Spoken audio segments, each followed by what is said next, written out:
Ahlan sahlan na marhaba bikum mtazamaji wa Star TV. Heri ya miaka 61 ya muungano wa Tanganyika na Zanzibar ambako ilizaliwa Tanzania. Karibu sana, hii ni Star TV jioni. Jina langu ni Abdullah Othman. Karibu tuanze na habari za kitaifa. Tuanze huko jijini Dodoma. Rais wa Jamhuri ya Muungano wa Tanzania Daktari Samia Suluhu Hassan ametunuku nishani za kumbukumbu ya muungano viongozi mbalimbali na kuzindua kitabu cha Mwalimu Julius Kambarage Nyerere Ikulu Chamwino mkoani Dodoma. Katika hafla hiyo, pamoja na mambo mengine, Rais Samia amesema serikali imeendelea kumwenzi Mwalimu Nyerere kwa kutekeleza fikra zake katika kuleta maendeleo.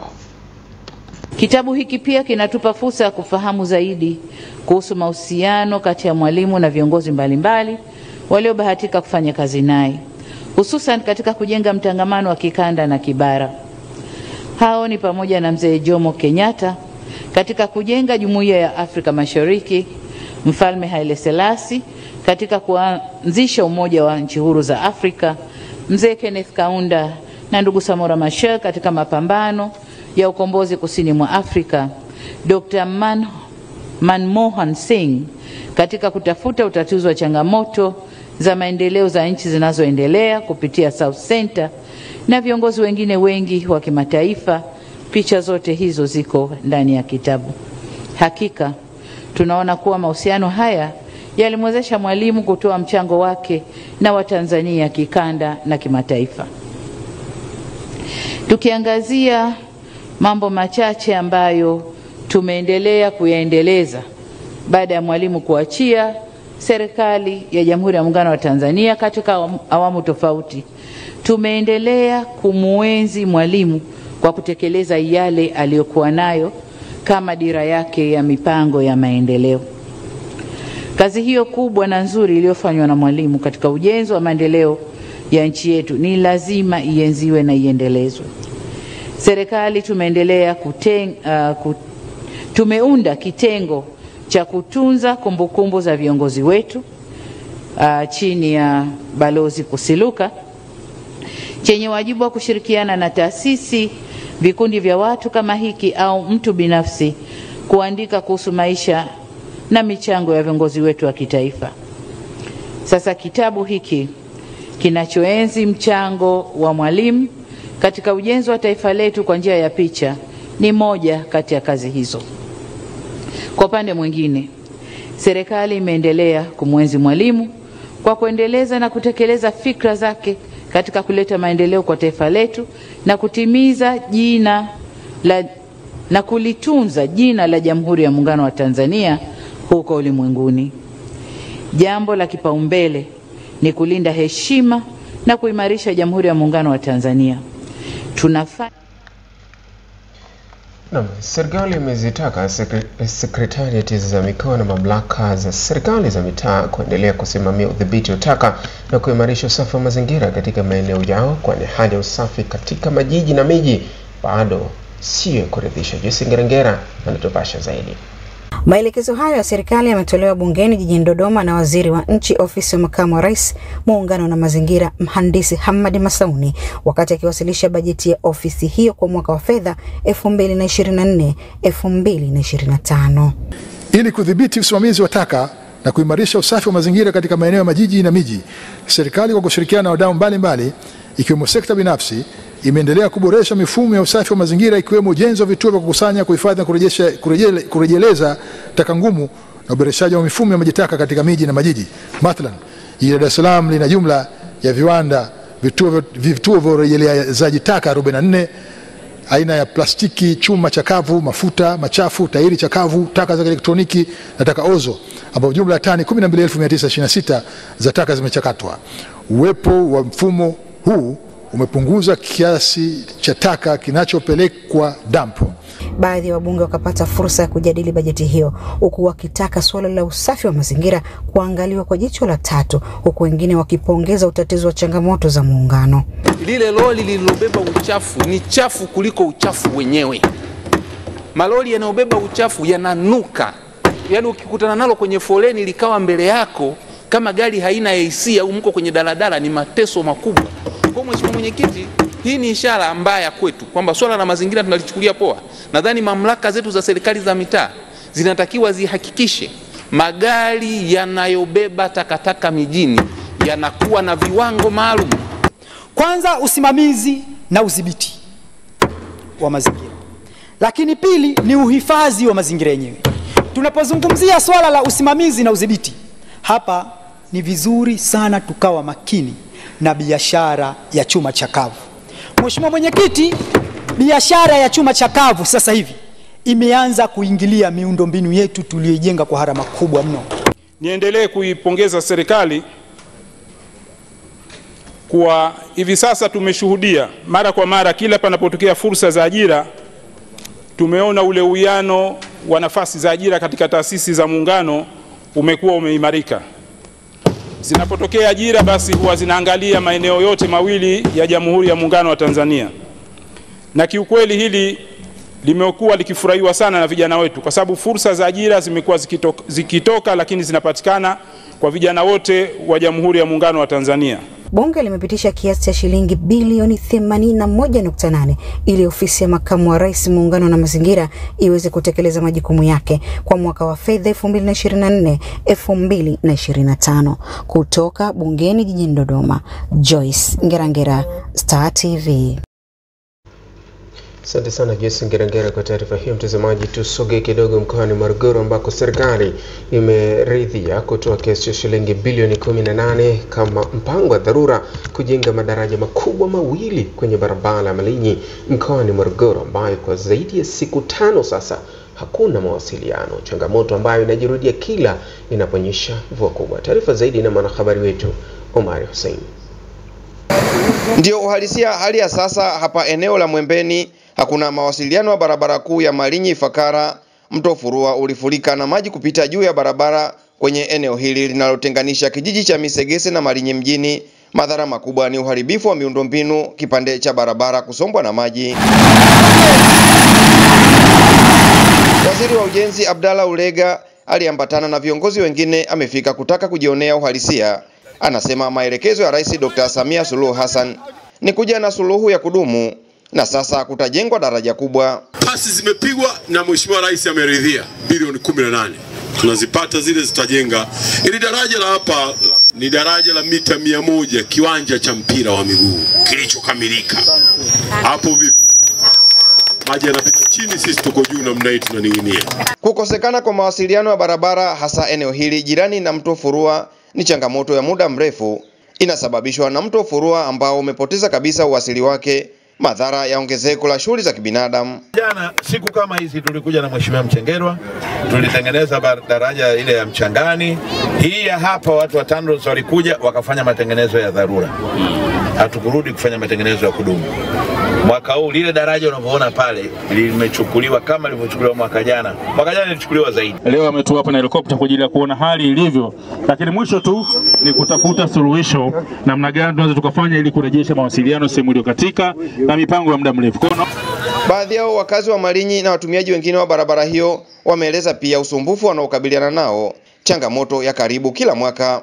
Watusaidie sana Mama Samia, tusaidie sisi tuweke daraja hapo maana tunateseka sana. Kila mwaka wanatengeneza lakini hali bado ngumu. Kila muda madaraja huwa inaenda tu. Kija tu mvua kubwa daraja inaenda. Wadeweke daraja sio karavati. Wakiweka karavati si kwetu inakuwa changamoto na maji yanakuwa mengi. Kwa hiyo maji wakitoka huko yanakuja na somba zile nani pale karavati za pale zinaenda bondeni, basi pale panakuwa peku, basi panakuwa changamoto naipata sasa kule gari.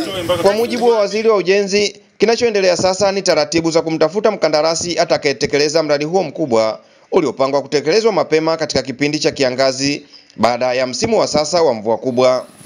Kutoka hapa mkoani Morogoro, Omar Hussein, Star TV.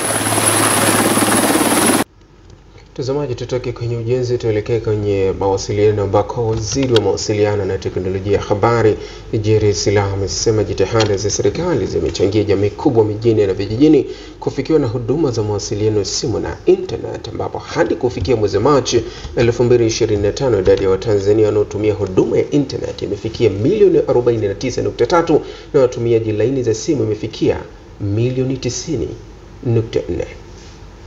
Waziri Silaa amesema hayo wakati wa hafla ya maadhimisho ya siku ya kimataifa ya wasichana katika TEHAMA iliyofanyika jijini Dar es Salaam, ambapo Waziri Silaa ametumia nafasi hiyo kuwataka mamlaka ya mawasiliano Tanzania TCRA kuhakikisha bunifu zote zinaenda hatua inayofuata kwa kuwasilishwa kwa wadau.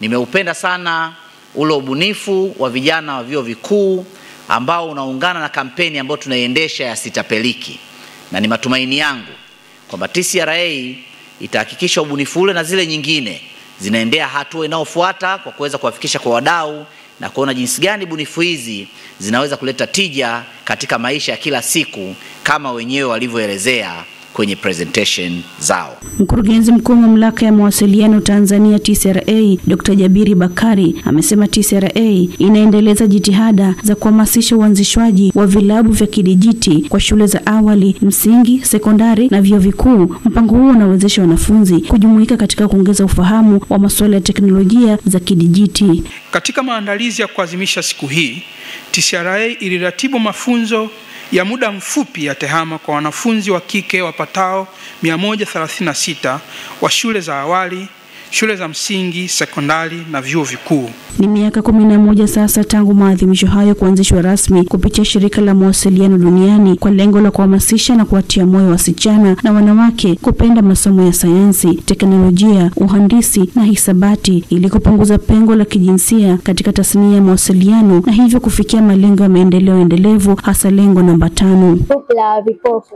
Tukaamua tuje na idea ya kutengeneza smartcam ambayo itamwezesha yeye kufanya activities mbalimbali bila assistance ya mtu mwingine, yani hahitaji kuwa na mtu anayemsaidia kila wakati. Hawana ile mbinu bora ya kufuatilia wale watu wanaoiba au wanaoharibu mazalia ya samaki na kuharibu uvuvi endelevu. Ndio maana tukaona tatizo lile tuje tuliwakilishe na tumetumia vipi ndege nyuki kwa kulitatua lile tatizo. Samia ametuletea PMC, Physics, Mathematics na Computer, ili kuja kujiwezesha baadaye katika mbinu tofauti tofauti. Aidha, Waziri Silaa amesema serikali ina mpango wa kuweka mtandao wa mawasiliano wenye kasi kubwa kwenye teknolojia ya kisasa ya 5G katika kila sekta, hasa katika huduma za afya, elimu na usafirishaji. Angela Matayo, Star TV, Dar es Salaam. Na Tume Huru ya Taifa ya Uchaguzi imepokea na kuridhishwa na vigezo vya kugawa jimbo la Handeni vijijini mkoani Tanga na kupata jimbo jingine la Kabuku. Taarifa zaidi na Mboni Herman. Kwa maana ya kwamba eneo la vijijini basi watu wasiwe chini ya watu 400,000, na kwa hakika Handeni vijijini walikidhi kulingana na sensa. Idadi ya watu katika wilaya yetu ya Handeni ni zaidi ya 400,000, lakini vile vile mliangalia hali ya uchumi, na sisi tuliangalia hali hiyo ya uchumi, na katika takwimu tunaonyesha kwamba hali ya uchumi katika wilaya yetu ya Handeni ni kubwa kuliko katika wilaya zetu zote, kwa sababu ya aina ya barabara zetu zilivyo na kufika kwake. Kuna kata moja kwenda kata nyingine kuna takriban kilomita 150. Hii ni kama unataka kutoka kwa Msisi uende mpaka kata ya Kang'ata ndani ya jimbo hili ambayo inapakana na mkoa wa Morogoro kule Turiani. Lakini pia vile vile kata ya Misima, kijiji hicho cha Msomera ambacho tumepokea wageni kutoka Ngorongoro, ndugu mwenyekiti, chenyewe kutoka kule kilipo mpaka ufike hapa una kilomita zaidi ya 98 kuja kupata huduma. Kwa mgawanyo wa jimbo, mheshimiwa mwenyekiti, ni jambo muhimu sana kwa ajili ya kuhakikisha kwamba wananchi wa jimbo hili wanapata huduma kwa urahisi na wanaweza kuwakilishwa vizuri katika bunge letu kama ambavyo maombi yetu yameleta. Mwakilishi wa mwenyekiti wa Tume Huru ya Uchaguzi Omari Mapuri hapa anaonesha kuridhishwa na vigezo muhimu vinavyohitajika kwa ajili ya ugawaji wa majimbo. Tumekuja hapa kujiridhisha ili tutakachokifanyia kazi kule tume tuwe na uhakika kwamba kinatoka kwa wadau wenyewe. Kwa hivyo kwa zile taarifa ambazo pana ukosefu au upungufu nadhani mmeshatusawazishia hapa. Kwa hivyo tutakachojadili tume sasa hivi ni kile kikamilifu cha hali kama mlivyoelezea, na kwa hilo nakushukuruni sana. Kama nilivyoeleza, tunaenda kuwasilisha tume itajadili. Hatua ya kugawa jimbo hilo inatarajiwa na wengi kwamba itasogeza huduma za kijamii karibu na jamii, na idadi ya majimbo iliyopo kwa sasa itaongezeka kutoka majimbo 11 hadi majimbo 12. Mbone Herman, Star TV, Tanga. Na jamii imeaswa kuendelea kulinda usalama, amani na utulivu wakati huu ambao taifa linaelekea katika uchaguzi mkuu. Msisitizo unatolewa na Katibu Mkuu wa Chama cha Mapinduzi Balozi Daktari Emmanuel Nchimbi wakati akiongea na wananchi wa Tarime pamoja na Rorya kupitia mikutano ya hadhara. Kujenga amani kunaweza kuchukua miaka 50. Kujenga umoja kunaweza kuchukua miaka 50. Kujenga mshikamano kunaweza kuchukua miaka 50. Na amani na mshikamano tulionao leo wa Tanzania umejengwa na baba wa taifa Mwalimu Nyerere na wazee wenzake wa wakati huo ambao walifanya kazi kubwa ya kuunganisha nchi yetu. Walifanya kazi kubwa ya kuua fikra za kikabila, fikra za kidini na fikra za ubaguzi wa rangi. Kwa upande wao, wabunge wanaipongeza serikali kwa kuelekeza fedha katika sekta mbalimbali, ambapo wanaiomba serikali sasa kuangalia katika sekta ya maji safi na salama. Ndani ya miaka 5 Tarime vijijini kupitia Chama cha Mapinduzi tumepata fedha shilingi bilioni 36 na kazi inaendelea. Napozungumza hapa, na soko hili litakuwa na manufaa makubwa katika nchi yetu. Litakuwa na manufaa makubwa katika mji wetu wa Tarime na litainua uchumi wa Tarime. Kwa hivyo nitoe nafasi hii kumshukuru sana rais wetu Mama Samia Suluhu Hassan, na naomba ufikishe salamu nyingi kwa wafanyabiashara wa Tarime na wanatarime wote kwa ujumla. Tunashukuru sana kwa kuleta fedha na kujenga soko la kisasa ambalo litabadilisha taswira ya mji wetu wa Tarime. Mradi wa 28 ndio unakwenda kukwamua changamoto za maji kwenye vijiji vyote. Kwa bahati nzuri mradi ule unaitwa Rorya Tarime au umeanzia Rorya kabla ya Nyamagaro. Changamoto iliyopo mheshimiwa katibu mkuu atakaposimama hapa ni kwamba mradi unakwenda kwa kusuasua sana. Faraja yetu ni kwamba mradi kasi ikiongezeka, wakandarasi wakilipwa fedha ili mradi ule uweze kuongezeka, unakwenda kufikisha maji kwenye vijiji vyote 86, lakini wenzetu wa Tarime wanakwenda kunufaika. Ni mradi unaokwenda kutatua changamoto ya maji kwenye wilaya 2 au wilaya 3 ya Tarime mjini. Aidha, uchaguzi wa amani na utulivu nao unasisitizwa, ambapo wananchi wanaipongeza serikali kuendelea kuleta miradi ya maendeleo. Mambo ya kupigana, kuanzisha ugomvi usio na sababu za msingi, makambi na makundi yasiyo na tija. Tarime wanafurahia sana maendeleo makubwa yaliyoletwa na Daktari Samia Suluhu Hassan. Wewe mwenyewe umetoka kushuhudia soko kubwa ambalo limejengwa Tarime. Mimi kitu ninachokiamini ni kwamba nchi hii inahitaji watu makini kama Mama Samia Suluhu Hassan na timu yake. Unaona kama mzee wetu Emmanuel Nchimbi anavyofanya kazi. Nikipoti kutoka mkoani Mara, Francis Cleophas, Star TV. Mtazamaji, Stanbic Bank ya Tanzania imezindua rasmi huduma ya e-mkopo wa mkopo wa kidijitali uliobuniwa mahususi kwa ajili ya watumishi wa umma kupitia ushirikiano rasmi na mfumo wa serikali wa watumishi portal. Tupate taarifa kamili. Huduma hii inawawezesha watumishi wa umma nchini kuomba na kupata mkopo wa hadi shilingi milioni 200 kwa kipindi cha kurejesha cha hadi miezi 108, ikiwa ni sawa na miaka 9, kwa njia rahisi na kidijitali bila kulazimika kutembelea matawi ya benki. Ni suluhisho muhimu sana lililobuniwa na kuzingatia mahitaji ya mtumishi wa umma linalofanana na uwezo wake, hali yake, na linaopatikana kwa haraka zaidi, lakini pia kwa gharama nafuu na riba nafuu. Huduma ya e-mkopo inapatikana kwa njia ya kidijitali. Amesema kuwa e-mkopo ni matokeo ushirikiano kati ya sekta ya umma na sekta binafsi. Na mkwakireko, jaji kiongozi wa Mahakama Kuu Tanzania Daktari Mustafa Siani amepongeza ushirikiano unaoendelea baina ya muhimili wa mahakama na wakala wa usalama na afya mahala pa kazi OCHA, ambao umeelezwa kuwa ni muhimu katika kufanikisha utekelezaji wa majukumu ya taasisi hizo mbili za kiserikali. Tupate taarifa zaidi. Ametoa pongezi hizo wakati akifungua mafunzo kwa watendaji wa mahakama kanda ya kati yaliyobeba kauli mbiu isemayo nafasi ya teknolojia na akili unde mahali pa kazi, fursa na mapinduzi, ambayo yameandaliwa na OSHA kwa kushirikiana na Mahakama Kuu Division ya Kazi na kuwezeshwa na OSHA. Wapongeza sana OSHA. Imezungumzwa kuwa katika mafunzo haya mtapitishwa katika sheria mbalimbali za ndani na nje ya nchi, sheria mbalimbali zinazohusu masuala ya usalama na afya katika maeneo ya kazi, sambamba na hayo matumizi ya akili unde. Matarajio yangu ni kuwa baada ya mafunzo haya washiriki watarejea katika maeneo ya kazi wakiwa na maarifa mapya yatakayowasaidia kuongeza tija. Kwa upande wake, jaji mfawidhi wa Mahakama Kuu Division ya Kazi, Dr. Yosem Liambina, amesema Mahakama Kuu wanajivunia uhusiano uliopo baina yao na OSHA ambao umeendelea kukua siku hadi siku na hivyo kuwaleta pamoja wadau mbalimbali wa haki kazi. Awamu hii ya pili, Mheshimiwa Jaji Kiongozi, tunajivunia kuwahusisha viongozi wa mahakama.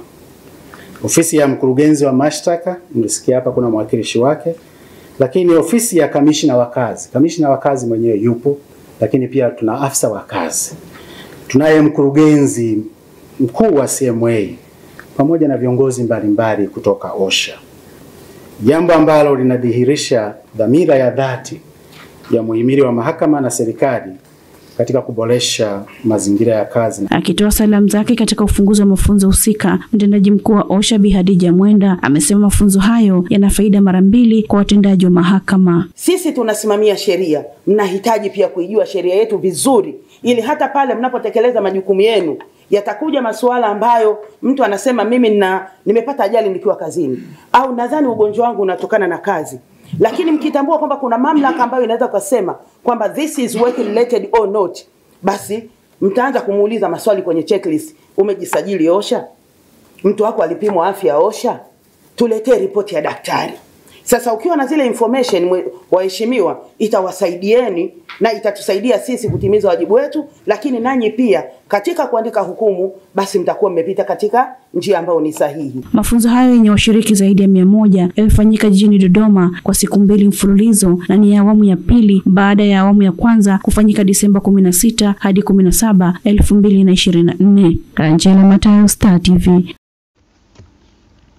Viongozi wa dini wamekumbushwa kuzidisha maombi juu kuliombea taifa libaki na amani, umoja na mshikamano kuelekea katika uchaguzi mkuu mwaka huu ili ufanyike kwa salama na amani bila vurugu. Kauli hiyo imetolewa na wachungaji kutoka nchini Kenya ambao wamekuja nchini Tanzania kwa mwaliko wa kanisa la Waadventista wa Sabato Kinondoni, Dar es Salaam kwa ajili ya Juma la Uamsho, ambapo pamoja na mambo mengine wataliombea taifa la Tanzania ili libaki na amani kuelekea uchaguzi mkuu wa mwaka huu. Wamesema Tanzania imekuwa nchi ya mfano katika suala la amani, umoja na masikilizano, hivyo ni muhimu kuitunza tunu hiyo ambayo mataifa mengi yanajifunza kutoka kwake. Tunashiriki kwa maombi ya kuombea nchi hizi mbili, tunaombea ulimwengu wote kwa ujumla, na pia tunaomba kwa ajili ya uchaguzi wenu unapokuja mwezi wa 10, amani iweze kushamiri hapa. Ndio hiyo sasa imetufanya tuweze kuja. Shukuru sana kwa sababu Tanzania wamekuwa watu wema, wamekuwa watu wa amani, hawana vurugu. Mungu wetu awasaidia wakae hivyo hivyo, na sana sana sio kukaa hivyo hivyo tu, waweza kumwamini Mungu. Raia wa nchi ya Kenya na nchi ya Tanzania tangu jadi tumekuwa na mahusiano ya karibu sana. Ule undugu umekuweko tangu enzi ya kufukuza mkoloni na kupata uhuru. Na hii imepatia kanisa kipaumbele kupeleka injili pamoja. Mchungaji wa kanisa la Waadventista wa Sabato Kinondoni, Dar es Salaam, Victor Chihimba, amesema Juma la Uamsho linalenga kuamsha waumini wa kanisa hilo kiroho na kumrudia Yesu kwa kuwa siku za marejeo zimewadia. Na wanakuja Kinondoni kwa ajili ya Juma la Uamsho. Wakati huu marejeo ya Yesu Kristo yapo karibu sana, na tunahitaji watu kuweza kuamka kwa sababu tukio kubwa linakuja. Na hivyo tunategemea ya kwamba tumealika ndugu, jamaa, marafiki na tunaendelea kualika kwa ajili ya tukio hilo ili tuje tuamke pamoja, maana Mwokozi anakuja hivi karibuni. Tuna juma zuri la maombi, lakini pia nyimbo zitakuwepo. Tunawaalika watu wote waje tuimbe pamoja, tuombe pamoja, kwa sababu watu wote tunamwabudu Mungu aliyetuumba sisi sote. Wakati huo huo, waumini wa kanisa hilo wamekumbushwa kutenda matendo mema yanayompendeza Mungu na kujiepusha na anasa za dunia kwa kuwa inamchukiza Mungu. Dunia nzima tunatafuta amani, vikao vingi vinakaliwa, wapi amani itapatikana? Adam Damian, Star TV, Dar es Salaam. Asante sana Adam Damian kwa taarifa hiyo mtazamaji, na hivyo ndivyo ninavyohitimisha taarifa ya habari kutoka hapa Star TV. Kwa niaba ya chumba cha habari, jina langu ni Abdullah.